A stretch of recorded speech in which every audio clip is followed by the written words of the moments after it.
Yes. And now, traffic. All roads lead to somewhere, and all roads come from somewhere.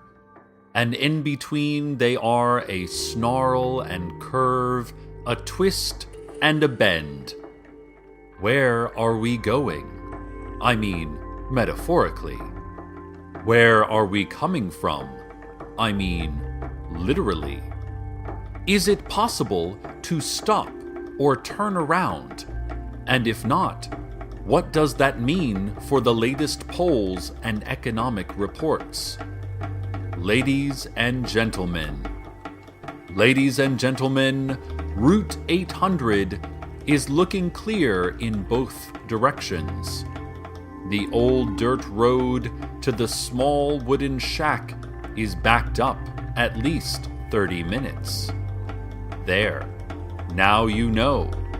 Has that filled an emptiness for you? Are you any happier now? I hope so. This has been, and will always be, traffic.